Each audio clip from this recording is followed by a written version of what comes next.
नवरात्रि के 9 दिनों में माँ के 9 रूपों की पूजा अर्चना की जाती है। माँ को प्रसन्न करने के लिए भक्त व्रत भी रखते हैं।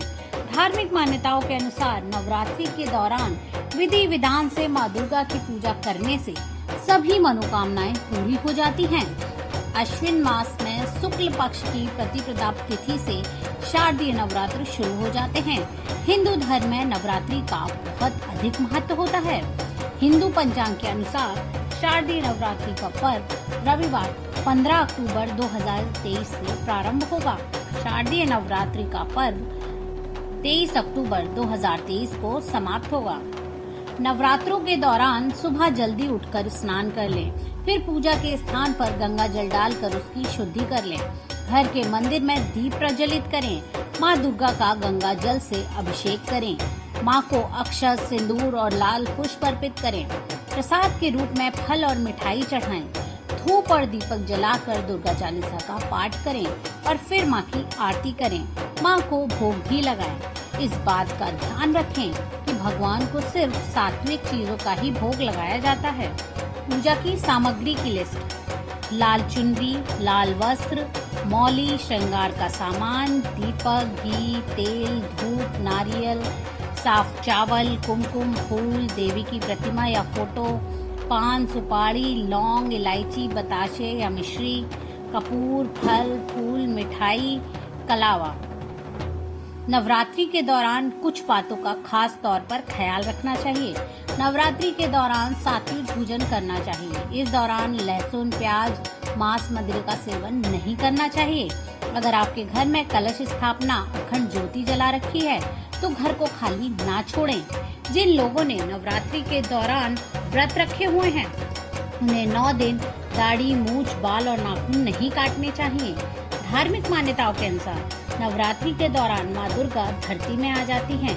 इन 9 दिनों में माँ को प्रसन्न करने के लिए रोजाना दुर्गा चालीसा या दुर्गा सप्तशती का पाठ कर सकते हैं।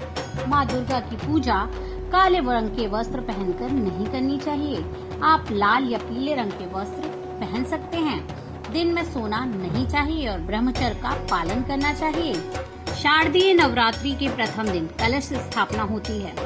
शारदीय नवरात्रि के लिए 15 अक्टूबर को दिन में 11:44 से दोपहर 12:30 कलश स्थापना का शुभ मुहूर्त है। आपको कलश स्थापना के नियम भी बता देते हैं। कलश को सभी देवी शक्तियों, तीर्थों आदि का संयुक्त प्रतीक मानकर उसे स्थापित एवं पूजित किया जाता है। ऐसे में जरूरी है कि कलश को सही दिशा में स्थापित करें ताकि इसका पुण्य फल प्राप्त हो। ईशान कोण देवताओं की दिशा होती है। इस दिशा में ही कलश को स्थापित किया जाता है। ध्यान रखें कि घट स्थापना में कलश के अंदर स्वच्छ और पवित्र जल भरें। मान्यता है कि कलश में भरा जाने वाला जल वरुण देव का प्रतीक होता है।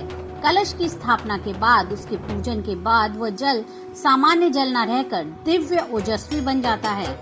नवरात्रि में कलश स्थापित करते वक्त उसका मुख खुला ना छोड़ें। उसके ऊपर ढक्कन रखने और उसमें चावल भरकर बीच में नारियल स्थापित करें। घट स्थापना स्थल के आसपास शौचालय या बाथरूम नहीं होना चाहिए। पूजा स्थल के ऊपर यदि टाण हो तो उसे साफ सुथरा रखें। अगर पूजा स्थल के ऊपर कोई अलमारी या सामान रखने की जगह है तो उसे भी अच्छी तरह से साफ कर लें। कलश स्थापना के लिए सबसे सही जगह है पूजा घर। कलश के नीचे जमीन पर स्थापित ना करें।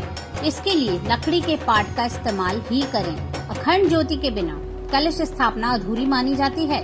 ध्यान रखें, घट स्थापित करने से पहले बड़े से मिट्टी के या पीतल के दीपक में अखंड ज्योति प्रज्वलित करें। इसकी बाती इतनी लंबी रखें जो 9 दिन तक चल जाए। अखंड ज्योति को आग्नेय कोण में स्थापित करें। कलश स्थापना के बाद 9 दिन तक सुबह शाम सफाई के बाद पूजा करें और घर को सूना ना छोड़ें।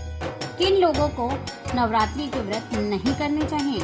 गर्भवती महिलाओं को नवरात्रि के 9 दिन का व्रत नहीं करना चाहिए। गर्भावस्था में व्रत रखने से आपकी सेहत को नुकसान हो सकता है। किसी बीमारी से ग्रसित व्यक्ति को भी व्रत नहीं रखना चाहिए। ऐसे व्यक्ति शारीरिक रूप से कमजोर हो जाते हैं और व्रत रखने से शरीर में दुर्बलता बढ़ सकती है और बीमार होने का खतरा भी बढ़ सकता है। डायबिटीज के मरीजों को व्रत नहीं रखना चाहिए। अगर डायबिटीज के मरीज व्रत रख रहे हैं तो अपना डाइट चार्ट जरूर बना लें। डायबिटीज के मरीज नवरात्रि के दौरान कम शुगर और सॉल्ट युक्त फलाहार का सेवन करें। अगर किसी व्यक्ति की दवाइयाँ चल रही हैं या कोई सर्जरी हुई है तो वो व्रत ना ले। अगर व्रत लेना चाहते हैं तो पहले डॉक्टर से सलाह जरूर लें।